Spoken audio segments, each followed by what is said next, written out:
back, we talked about the vertical line test. Does anyone remember what the vertical line test was about? Yes. Okay, could you tell me? It's like if you have something plotted on a graph and you like go vertically, if it crosses more than if there's more than 2 points on the same line, it's not a function. Very good, yeah. If you can draw a vertical line anywhere on the graph and hit more than 1 point, it is not a function. So we have something similar to that, the horizontal line test, which that's going to tell you if you have an inverse or not. So you've got some function f, then we know it has an inverse, so f inverse, if no horizontal line can be drawn through it and hit more than 1 point. So it doesn't matter vertically, it just matters horizontally. Well, if we're assuming that f is a function, that means it passed the vertical line test already. Okay. Yeah. So yeah, it should be something that passed the vertical line test. So if it passes the horizontal line test, it's a function that has an inverse as well.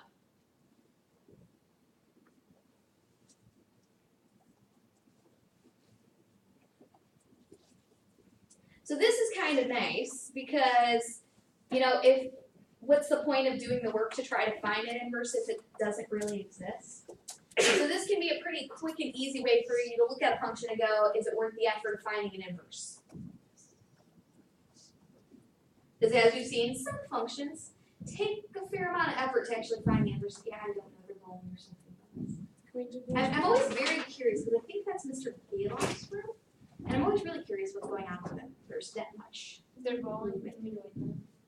That would be festive. We could work on functions with that. If you can come up with a way to make that happen, I'll think about it. Oh yes, we move cosmically in the middle of the day. Let's do it. I think we need to pay a Google visit to just find out. Well, I'm thinking it would probably be more like 2-liter pop bottles and like a volleyball. Hey, I would not mind. If we can make it work, I would consider it. All right, so first thing we're going to do with this, I'm going to sketch up some functions, and we're going to say just whether or not it would have an inverse. All right, so let's start with a nice normal line. Would that function have an inverse? Yes. Okay, so would all linear functions have an inverse? Yes. All of them? No, not the Not vertical one. No, Oh no, the horizontal. Wait, no. I'm so confused. we're doing horizontal. Exactly. So would this pass the horizontal line test? No. Okay. No. So horizontal lines don't have an inverse function. I know. It's okay. Sorry, I got really No, confused you're right. until I reread that and saw horizontal. And I was like, Yeah. oh, there's some access we can. Yes. So some lines do have an inverse function, some don't. All right. So then one notch up from that, we would have a parabola. It's supposed to get colder again. No, I don't want. Does parabola have an inverse function? No. No. So remember, we've seen one kind of like this before, where what we end up doing is restricting back the domain and say, all right, I'm only working with half of it. Would half of a parabola be cool? Yes. Yeah. All right, so then one notch up from a parabola, let's see, we've got Squiggles. the S-curve. Yes. Does the S-curve pass? Okay. Yeah. So the points to not be one. All right, what about the nice absolute value V? No dice. Yeah, anywhere except for that point right at the bottom, you're going to hit 2 points. All right, so then let's see, one notch up from a cubic. Let's say a quintic graph. I do a little something, something like that. No. Now, and then fifth power honestly looks an awful lot like a cubic graph usually. All right, so let's see, we've also got a square root curve. Yes. Yeah. The only thing is we would have to restrict the domain of the inverse so that we're getting the right section there. All right, and then you've also seen a cube root curve. Yes. Yeah. So the main function that we deal with that does not have an inverse function, unless we kind of work with things and adjust domains, is our nice parabola. For the most part, the functions we deal with have inverses. All right, so we're going to look at a graph. like a vertical line? A vertical line isn't a function. Okay. That's what I thought. But I Its figured out. inverse would be a function because its inverse would be a horizontal line. So its inverse is a function, but it's not a function. Okay, that's So we what were I thought. so we were starting out with ones that were functions themselves. All right, so here we've got a graph, and we're going to use this graph to come up with the graph of the inverse. So we have no idea what equation, or in this case probably multiple equations, would actually give us this function, but we can come up with the graph of the inverse. So when we talked about finding the inverse a while back, we said what happened with like the domains and ranges from the normal function to its inverse? Right, they switched. The domain from the original became the range of the inverse, and the range from the original becomes the domain for the inverse. So if we're switching domains and ranges, what are we switching, Raylan? X and Y values. So all we have to do is take the coordinates from our original graph here and flip the X and the Y. So, assuming this is X, this is Y, and oops, let's see if I can get a little closer than that. Each of these is 1 unit. All we have to do is flip the X and the Y coordinates, plot those points, and we would have the graph of the inverse. Is our inverse going to be a function? Yes. Yeah, because this passes the horizontal line test, we'll get an inverse function here. All right, so let's see, this is at -5, -1. So we'll go to, if we switch that, -1, -5. Oh, go away. All right, and then this one is at -1, 3. So if we flip that, we'll be at 3, -1. Okay, and then if we kind of use that arrow end as a point as well, that's at 5, 4. So if we flip that, we'll be at 4, 5. So it's supposed to end right there. And we'll act like that's actually at the right coordinates. Close. All right, so that would be a little bit our inverse. So basically, how you can kind of check yourself, make sure you didn't make any silly mistakes. Since we're switching our X's and our Y's, what's technically going on? Symmetry. Yep, we are reflecting across the line Y equals X. So if we folded our graph, and again, assuming I could graph a little bit better on the smartboard, if we folded our graph along that line, in theory, should those two graphs match up? Yeah. But if, say, we ended up with our point down here on accident, we would hopefully notice that that looks just a little bit off. All right, so if we start out with an original graph and try to graph its inverse, what do we think? Any ones, twos, threes, fours, fives? Awesome. All right, so then the last thing we're going to look at with this is we are going to start out with the original function, find its inverse, graph them both, and give domains and ranges. Oh my life. I know. Got a fair amount of work on this one, not gonna lie. All right, so our first function, we've got f of x equals x squared minus 4, and we're using x's that are greater than or equal to 0. So what would this function graph if we didn't have that x greater than or equal to 0 business? Parabola. Right, it would graph a parabola. So why are we cutting off half of our x values? Half a parabola. Right, it'll give us half of a parabola, and why is that better than a full parabola for this? Because that has some horizontal lines. Right, because then it'll pass the horizontal line test, so that its inverse is going to be a function for The us. fact that I'm answering these questions right now surprises me.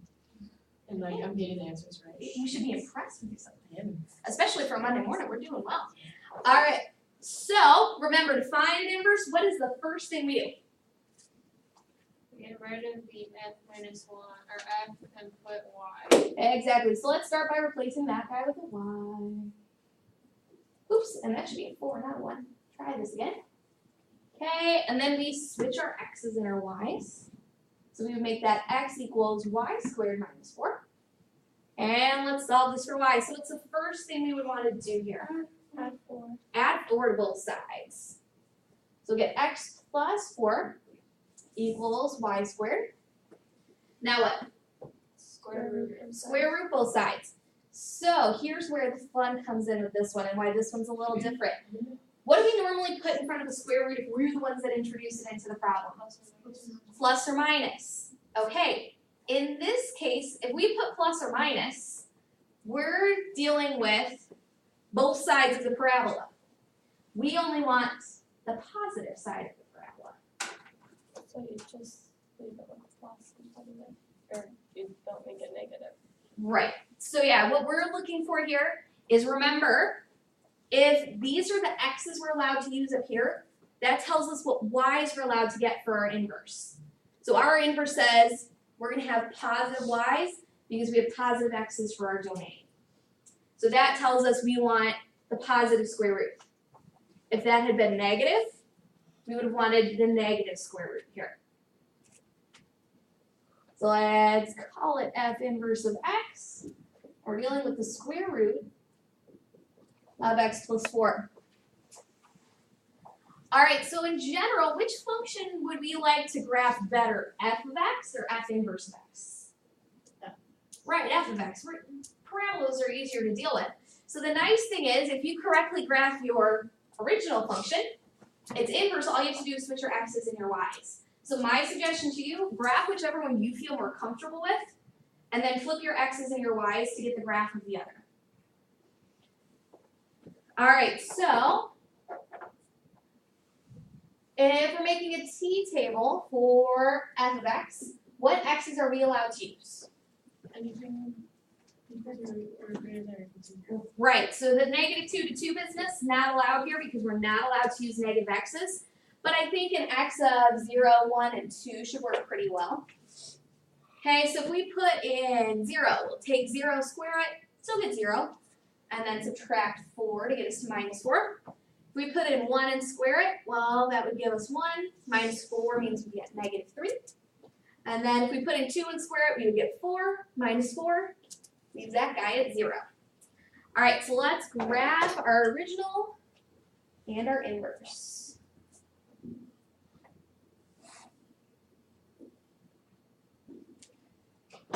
All right, so let's see, for our original, we've got one at 0, -4, and then 1, -3, and 2, 0. Okay, so our original function looks like that. So then for our inverse, all we have to do is switch the coordinates. So instead of being at 0, -4, we're going to plot a point at -4, 0. Okay, and instead of being at 1, -3, we'll use -3, 1. And instead of being at 2, 0, we'll use 0, 2.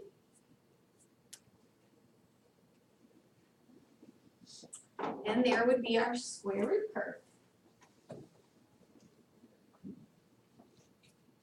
So any questions with our graph? All right, then we have one last piece. We need to come up with domains and ranges. So for f of x, the original graph in green, what's our domain? What x's are we allowed to use for that green graph? X is greater than or equal to 0. Greater than or equal to 0. So I'm going to use interval notation and say half closed, half open from 0 to infinity. All right, so then what y values do we get from that? The same. Not quite. Because our y's of 0 start right here. Oh. So what's the smallest y value we actually use? -4, right. So we're going to be from -4 to infinity. I think you were thinking if we were just dealing with x squared there. Yes, sir, what's that? Can you use subpolar? Absolutely. So yeah, if you want the set of all x such that x is greater than or equal to 0, and the set of all y such, that's the big thing though, with range, make sure you use y's. So it'd be the set of all y such that y is greater than, greater than or equal to a -4. They have less than a minute left. I know, but that's okay, because all we need to do for f inverse, switch these two. So our domain is going to be from -4 to infinity, and our range is going to be from 0 to infinity. So make sure you carefully find them for f of x, and then f inverse, all you got to do is switch them. All right, so what do we think about finding our inverse, graphing it, and coming up with domains and ranges? Anyone? Choose.